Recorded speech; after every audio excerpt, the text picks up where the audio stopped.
Good morning friends, myself Rajneesh from PVR aqua. हम इस video के माध्यम से बात करते हैं importance of oxygen in aquaculture. हमारे वातावरण में 21% ऑक्सीजन अवेलेबल है, फ्रीली अवेलेबल एटमॉस्फेयर में। बहुत सारे मत्स्य पालकों की कंप्लेंट रहती है कि हमारे पॉन्ड में सारी मछलियाँ ऊपर घूम गई, हमारी मछलियाँ सब ठीक था, किसी ने कुछ जहर वहर तो नहीं मिला दिया, या हमारा बहुत ग्रीनिश हो रहा है पॉन्ड। तो इन सब का एक ही रीज़न है, deficit of oxygen in our water body, जिसके कारण ये सब आती हैं। तो खाने के बाद ऑक्सीजन ही हमारा अनिवार्य है मत्स्य पालन के लिए, जिससे हमारी मछली स्वस्थ रहे और ग्रोथ करे। तो हम इसमें 4 पॉइंट्स पे बात करते हैं जिनके कारण हमारा oxygen level, dissolved oxygen level हमारे वाटर बॉडी में, पॉन्ड्स में कम होता है। तो पहला इसमें आता है जो भी हमारी प्रोडक्शन ऑफ माइक्रो और मैक्रो ऑर्गेनिज्म, जिसके कारण हमारा ऑक्सीजन लेवल डिप आता है, क्योंकि वो भी लिविंग ऑर्गेनिज्म है, वो भी उसी पानी से ऑक्सीजन लेते हैं। हमें ये नहीं सोचना चाहिए कि हमारे पॉन्ड में केवल मछलियाँ पल रही हैं। मछलियों के अलावा भी बहुत सारे एक्वेटिक एनिमल्स, मैमल्स बहुत सारे हमारे अवेलेबल रहते हैं हमारी अर्थन पॉन्ड्स में। तो दूसरा, ये हमारा ऑब्जर्व करा गया है मत्स्य पालकों के लिए कि रात के 2 बजे से और सुबह 5 बजे तक, भोर से पहले हमारे वातावरण में ऑक्सीजन की लेवल डेफिसिट होता है। तो हमें उस समय अपनी 15 दिन में, महीने में हमें एक बार देख लेना चाहिए कि हमारी पॉन्ड की कैसी स्थिति है। और ये प्रॉब्लम उन भाइयों को आती है जो कि without calculation, without capacity calculation, without dimension of pond stocking कर देते हैं कि हमारे 1 एकड़ में स्टॉकिंग करनी थी हमें 4000 और हमने कर दी 12000। तो 100% आपकी मछलियाँ ग्रोथ नहीं करेंगी और वो मरेंगी ही, क्योंकि उन्हें ऑक्सीजन नहीं मिल पाएगा जिस मात्रा में उनकी बॉडी की रिक्वायरमेंट है।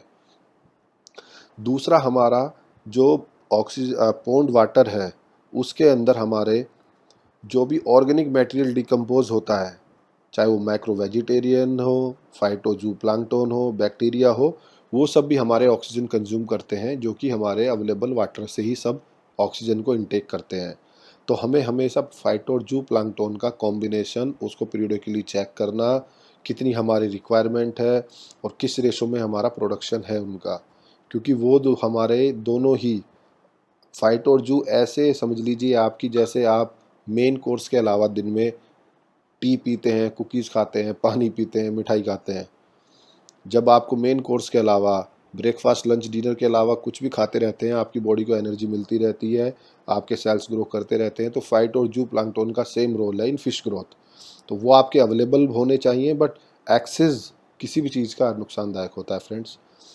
तीसरा है हमारा इसमें, जो हमारे पॉन्ड का बेस है, बॉटम है, उस पर जो भी फिश फिकल मटेरियल करती है, उसको डिकम्पोजिशन के लिए भी हमें अपने पॉन्ड को ऑक्सीजन रिच रखना है। इसके लिए एक कंपनी का हैदराबाद में है, उसका एक प्रोडक्ट है ट्रायोजोन। वो मैंने पूरे कल्चर में यूज़ किया है, उसके बहुत ही फंटास्टिक रिजल्ट है। वो आपके पॉन्ड को ऑक्सीडाइज करता है, आयोनाइज करता है और ऑक्सीजन रिच रखता है, जिससे आपका बेस को कोई भी फिकल मटेरियल है, चाहे वो आपका ऑर्गेनिक मटेरियल फाइटोप्लैंक्टन का हो, चाहे फिकल मटेरियल फिश का हो, उसको डिकम्पोज करता है फास्ट। एज पर स्टडीज़ और रिसर्च पेपर, 24 घंटे में 1 से 3 मिलीग्राम ऑक्सीजन आपको चाहिए अपने पॉन्ड, जो आपका बॉटम पॉन्ड है, उसको क्लीन करने के लिए। फोर्थ पॉइंट आता है हमारा, जो हमारी फिश है उसको कितना ऑक्सीजन चाहिए ग्रोथ के लिए। ये बहुत ही इंपॉर्टेंट है। ये जनरली हमारा एज पर स्टडी और स्टैंडर्ड 0.3 मिलीग्राम पर केजी ऑफ बॉडी वेट, ये हमारी ऑक्सीजन रिक्वायरमेंट है फिश की, for growth, for swimming, for feeding. अगर फिश को आपको केवल सस्टेन कराना है तो वो उससे कम ऑक्सीजन पे भी लेवल पे रहेगी, लेकिन जब वो आप इनटेक करती है, स्विम करती है, उसको डाइजेस्ट करती है, तो fish require more oxygen level. अगर आपका ऑक्सीजन लेवल कम रहेगा तो उसको ये सब प्रॉब्लम्स आएंगी, ना वो प्रॉपर इनटेक कर पाएगी, ना उसका प्रॉपर फूड यूटिलाइजेशन होगा, उससे उसकी ग्रोथ पे भी इम्पैक्ट पड़ेगा और आपके results as per your calculation नहीं आएंगे और आपको इसमें लॉस होगा। तो ऑक्सीजन में आपको पूरा 100% ध्यान देना है। आप अपने पॉन्ड्स में एरिएटर्स लगाइए एज ए प्रोफेशनल, अगर आपको एंटरप्रेन्योर बनना है, फार्मिंग करनी है। ऑक्सीजन एडिशन दो तरीके से होता है। एक तो हमारा natural process diffusion of air. जो डिफ्यूजन ऑफ एयर होता है वो हमारा पार्शियल डिफरेंशियल प्रेशर जो कि ऑक्सीजन का है आपका एयर में और वाटर में। जो हवा चलने से, विंड चलने से हमारी एयर, उसके अंदर जो ऑक्सीजन है वो हमारे वाटर में मिक्स हो जाती है। तो अगर हमारा बड़ा पॉन्ड है, अगर आप कैट फिश कर रहे हैं तो आपको छोटे पॉन्ड्स बनाने चाहिए, आप आईएमसी कर रहे हैं तो आपको बड़े पॉन्ड बनाने चाहिए। बड़े पॉन्ड्स में आपकी large quantity of oxygen per meter square during a day time per day, जब भी विंड चलती है वो ऐड होती है। छोटे पॉन्ड में वो कम ऐड होती है। तो इसलिए अगर आप आईएमसी कर रहे हैं तो आप बड़े पॉन्ड्स बनाइए, 1 एकड़ 1 हेक्टेयर के, और आप फंगस कर रहे हैं तो आप छोटे पॉन्ड्स बना सकते हैं, उसमें हाई स्टॉकिंग डेंसिटी कर सकते हैं। बट अगर आप उसमें एरिएटर लगाएंगे तो ये मेरा पर्सनल एक्सपीरियंस है, आपके desired results up to the mark, up to the page within time frame आएंगे। दूसरा, आप आर्टिफिशियल ऑक्सीजन अपने पॉन्ड में ऐड कर सकते हैं। उसके लिए आप अपने hydraulic type fish pond aerators ले सकते हैं या डिफ्यूज़र्स ले सकते हैं। जो हाइड्रोलिक पंप्स हैं, जो एरिएटर्स हैं, वो आपके सरफेस एरिएटर्स हो सकते हैं, वेंचुरी एरिएटर हो सकते हैं, सबमर्सिबल एरिएटर हो सकते हैं। वो as per your pond size, as per your fish, as per your stocking density, और उसमें आपके वो सिंगल फेस, 3 फेस, अलग अलग उसके डायमेंशंस के अवेलेबल हैं। क्योंकि respiratory gas plays a part in many process and take place in cells and tissues of the body. It means कि जो भी आपका श्वास लेना है, रेस्पिरेशन मीन्स डायरेक्ट श्वास लेना, तो वो बहुत ही इंपॉर्टेंट प्ले रोल करता है और उसके लिए ऑक्सीजन हमारी बहुत ही ज़रूरी है। ऐसा एक रिसर्च में है, वो मैंने अपनी इसमें डॉक्यूमेंट में मेंशन भी किया है। Fishes have to expend more energy on breathing because water is 700 times denser and contains 30 times less oxygen than air। हम एयर डिफ्यूज़र्स के बारे में अपनी नेक्स्ट वीडियो में बात करेंगे। उसके डिफ्यूज़र्स के लिए मैंने एक एरोलैक करके कंपनी है, उसका प्रोडक्ट बाय किया हुआ है और मैंने अपने 20 टैंक्स के सेटअप्स में यूज़ कर रहा हूँ।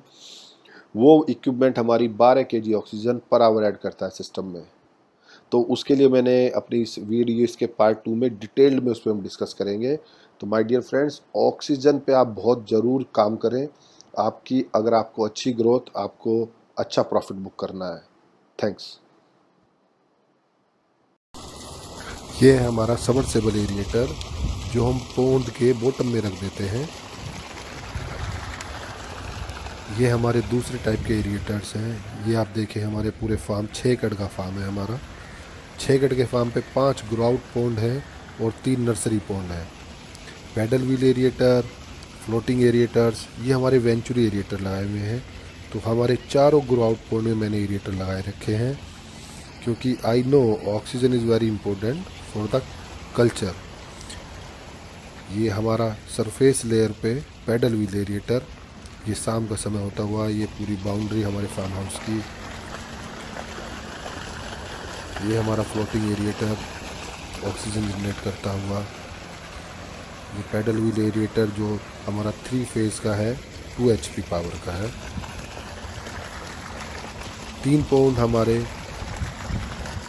ये देखिए, ये आप हम देख पा रहे होंगे, हमने ब्रिज बनाया हुआ है फॉर फीड डिस्ट्रीब्यूशन, जो हमारे पॉन्ड में uniformly feed distribute. Friends, for aquaculture related updates regarding seed, feed, medicine, sale, आप मेरा यूट्यूब चैनल सब्सक्राइबर करें और बी इन टच। थैंक्स।